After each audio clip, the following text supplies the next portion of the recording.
ராதே கிருஷ்ணா. எல்லோருக்கும் நமஸ்காரம்.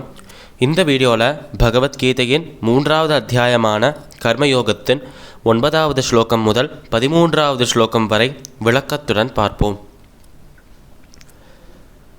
யஜ்ஞார்த்தாத் கர்மணோன்யத்ர லோகோயம் கர்மபந்தனஹ ததர்த்தம் கர்ம கௌந்தேய முக்தஸ் சங்கஸ் சமாச்சர சஹ யஜ்ஞா பிரஜா ஸ்ருஷ்ட்வா புரோவாச்ச பிரஜாபதிஹ அனேன பிரசவிஷ்யத்வமேஷ வோஸ்த்விஷ்டகாமதுக் தேவான் பவயதானேன தே தேவா பாவயந்து வஹ பரஸ்பரம் பாவயந்தஹ ஸ்ரேயः பரமவாப்ஸ்யத இஷ்டான் போகான் ஹி வோ தேவ தாஸ்யதே யஜ்ஞபாவிதாः தைர்தத்தான பிரதாயைவ்யோ யோ புங்க்தேஸ்தேன ஏவ சஹ யஜ்ஞசிஷ்டாசினः சந்தோ முச்யந்தே சர்வகில்பிஷைः புஞ்சதே தே த்வகம் பாபா ஏ பச்சந்த்யாத்மகாரணாத்.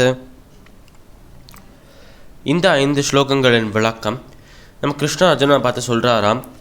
அர்ஜுனா, எந்த ஒரு செயலுமே செய்யாமல் இருக்கிறதுக்கு பதிலாக நீ செய்கிற ஒரே செயலை உன்னோட கடமையாக வைத்துக்கொள். உன்னோட கடமையை மட்டுமே செய். உனக்கு மோட்சம், முக்தி என்பது நிச்சயமாக கிடைக்கும்.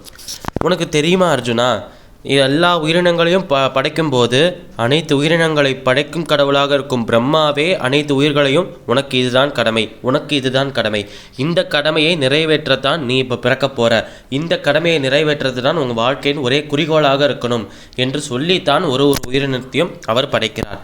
இப்படி பிரம்மாவால் விதிக்கப்பட்ட, உனக்காக விதிக்கப்பட்ட அனைத்து கர்மாவையும் நீ நிறைவேற்றினாய் என்றால் அனைத்து தேவர்களும் உன்னால் சந்தோஷப்படுவார்கள். இப்படி அனைத்து தேவர்களும் உன்னால் சந்தோஷப்பட்டானா அவளை சந்தோஷப்படுத்தினதுக்காக அதற்கு பதிலாக அதற்கு ஒரு மறுபகாரமாக உன்னை அவர்கள் சந்தோஷப்படுத்துவார்கள். அதனால் உன் கர்மாவை செய்வதனால்தான் உனக்கு ஆனந்தமும் நிம்மதியும் கிடைக்கும் அர்ஜுனா என்று கிருஷ்ணர் அர்ஜுனனை பார்த்து சொல்கிறார்.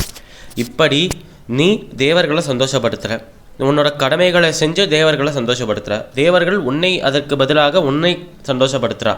இப்படி தேவர்களால் சந்தோஷப்படுத்தப்பட்ட நீ, அவாகிட்ட சந்தோஷத்தை வாங்கின நீ திருப்பி அவளுக்கு மறு உபகாரம் செய்தே ஆகணும். அதனால் உன்னோட நன்றியை விளக்குற, உன்னோட நன்றியை காட்டுற விதமாகத்தான் நீ அவர்களுக்கு பிரசாதத்தை அளிக்கிறாய் என்று சொல்கிறார். அதனால் நம்ம பிரசாதம் என்றால் நம்ம எல்லாருக்குமே தெரியும், பகவானுக்கு அவருக்கு சமர்ப்பணம் செய்கிற, அவருக்கு நைவேத்தியம் செய்கிற ஒரு உணவு. அதை அவருக்கு நைவேத்தியம் பண்ணிட்டு அதை அவருக்கு சமர்ப்பணம் செஞ்சுட்டு அதை நம்ம எடுத்து சாப்பிட்டோம்னா அதுதான் நம்ம பிரசாதம் என்று சொல்வோம். கோவில்னா கூட நிறைய பேர் சாப்பிட்ருப்போம். இந்த பிரசாதத்திற்கு பின்னாடி இருக்கும் அந்த ஒரு மகிமையை கிருஷ்ணர் சொல்கிறார். நம்ம தேவர்கள்கிட்ட சந்தோஷத்தை வாங்கிக்கிறோம். அப்படி நமக்கு சந்தோஷத்தை அளித்த தேவர்களுக்கு நன்றியை செலுத்தும் விதமாகத்தான் நம்ம பிரசாதத்தை அளிக்கிறோம் என்று கிருஷ்ணர் அர்ஜுனனை பார்த்து சொல்கிறார். பகவத்கீதையின் 3வது அத்தியாயமான கர்மயோகத்தின் 9வது ஸ்லோகம் முதல் 13வது ஸ்லோகங்களின் விளக்கம் இதுவே. சமஸ்தலோகாஹ சுகினோ பவந்து. சர்வம் ஸ்ரீ கிருஷ்ணார்பணமஸ்து.